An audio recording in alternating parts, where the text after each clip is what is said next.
Carlos Alcaraz and the dream of being the best in the world. His own way.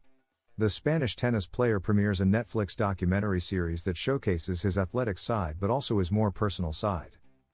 Carlos Alcaraz reveals his most intimate side in a new Netflix documentary series in which he states that he wants to become the best tennis player in the world, but he wants to do it his own way. That is precisely the title of the documentary, Alcaraz, My Way, which the tennis player presented at an event held in Madrid, where the platform previewed its most notable content for this year. The documentary shows the dream of a Carlitos who wants to be the number one in the world, said the tennis player, who considers it a more personal series that depicts not only his participation in tournaments and training but also his life. It is, he added, about showing myself as a person. And this is evident in the preview of the series, where the Murcian player can be seen having fun with his friends or his brother Alvaro. However, for his coach, Juan Carlos Ferrero, this could be an obstacle in his career because the tennis player wants to be the greatest in the history of tennis, but that goal is incompatible with the normal life of any 21-year-old, as he points out in the documentary. Alcaraz, My Way, which does not yet have a release date, portrays the journey of the youngest number one in tennis history, followed by cameras during part of the 2024 season. Filming began last March with Netflix's Slam, the exhibition match between Alcaraz and Rafa Nadal in Las Vegas, USA.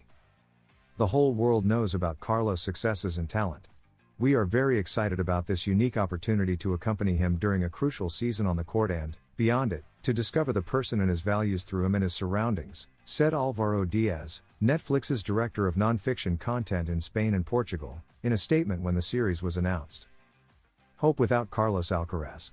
The Spanish team faces its Davis Cup debut against Switzerland this week in a series that could be challenging but marks the beginning of a journey that could lead them to a Final Eight, which will take place outside of Spain for the first time in many years. The Australian Open is over, but tennis continues, and this week marks the start of the Davis Cup's first round. This phase is new for Spain, which in recent years has avoided it by hosting the final phase in Malaga. However, this time, that will not be the case. The Spanish team will have to play away against Switzerland, and they will do so without their star player and key figure, Carlos Alcaraz, who has chosen to rest after his setback in the first Grand Slam of the season. Nevertheless, the Spanish team is determined to give their best and has already familiarized themselves with the court at the Swiss tennis arena in Biel, where they will begin their Davis Cup 2025 campaign this weekend. The Spanish squad, led by David Ferrer, will face Switzerland on Saturday and Sunday and has already started preparing at the venue. The first to train were Pedro Martinez and Martín Landaluz, followed by Roberto Carballés and Jaume Munar, completing the Spanish quartet set to play against Switzerland. On Saturday, starting at 1 p.m., the series will begin with 2 singles matches, while Sunday's final day will kick off at 12:30 p.m. with the doubles match, followed by the last 2 singles matches of the tie. Additionally, Spain already knows its potential path. If they defeat Switzerland, they will face the winner of Denmark versus Serbia at home in the second round. David Ferrer is optimistic. The Spanish captain was surprised upon stepping onto the Swiss court. The court is in good shape. It's not as fast as we thought. I believe the players will adapt well to the conditions. Moreover, he has very good feelings about his team and is pleased with the atmosphere among the players. Despite the team being put together with pins, due to injuries like those of Pablo Carreño and Alejandro Davidovich, as well as absences for rest like Carlitos, Ferrer remains optimistic that they have a solid group capable of advancing. They have played many important matches, but it's true that they haven't debuted in the Davis Cup, and handling that pressure is never easy. We have to learn and face it with the best possible approach. The team is committed, and we are excited to compete and take our chances. Unexpected change in Alcaraz's schedule. With the Australian Open now in the past, Carlos Alcaraz has his sights set on his next challenge, the ATP 500 in Rotterdam. The tournament was supposed to see Jannik Sinner defend his title, but he withdrew. After consulting with my team, we had to make the difficult decision to withdraw from the ABN AMRO Open, announced the recent champion in Melbourne. However, the Murcian player will be in Rotterdam. The reigning Olympic silver medalist will focus on the Dutch event, where he will enter as the tournament's top seed. Medvedev and Rublev will be his main threats. After that, Carlos Alcaraz will travel to Doha. The Murcian, currently ranked third in the ATP rankings, will seek to close the gap with Sinner, although the Italian still holds a significant lead. However, this morning, a surprising twist in Alcaraz's late-season plans was announced.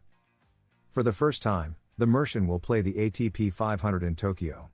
He will do so instead of participating in the Beijing tournament, where he was the defending champion and had competed in previous seasons.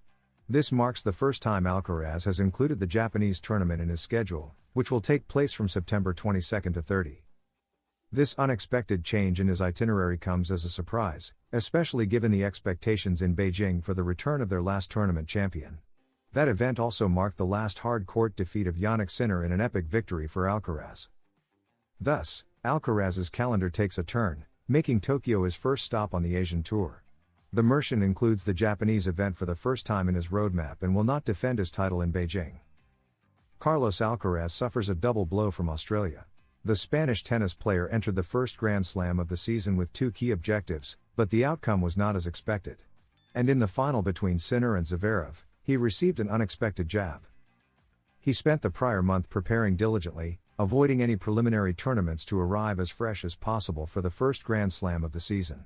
However, Carlos Alcaraz did not achieve any reward. Instead, he came out of the Australian Open in a worse position. First, he suffered a comeback defeat at the hands of Djokovic, who is in decline and even injured, in the quarterfinals, 6-4, 4-6, 3-6, 4-6. This result, combined with Sinner's triumph and Zverev's final run, caused the Mercian to fall even further behind in the ATP rankings. He remains in third place, but his goal of reclaiming the world #1 spot in 2025 is becoming a distant dream. Following the Italian's victory over the German in Rod Laver Arena, the Spaniard now finds himself 4,820 points behind Sinner, who claimed the Australian Open title, and 1,125 behind Alexander Zverev. Currently, the Spaniard from El Palmar holds 7,010 ranking points. Thus, Alcaraz starts 2025 just as he did in 2024, being eliminated in the same round, at the same stage, in Melbourne. And if anyone had hoped Zverev would win the final, it was undoubtedly Carlos, as it would have kept the rankings closer. Zverev's words end the debate. However, the rankings setback was not the only blow Alcaraz received from this Australian Open final. During the trophy ceremony, Alexander Zverev addressed the champion with words that, surely, the Mercian did not expect. "Jannik, you are by far the best player in the world right now. You deserve this title. I hate being so close and not winning, but I will keep trying." If you like this video, don't forget to subscribe and leave a like, because here at Tennis Zone, we are dedicated to bringing you the best content for the best audience. We offer in-depth analysis, exclusive interviews, and comprehensive coverage of everything related to the world of tennis. Join our community and be part of the excitement of the tournaments with us. Additionally, at Tennis Zone, we strive to provide you with up-to-date, high-quality content about players, tournaments, strategies, and the most relevant events in the world of tennis.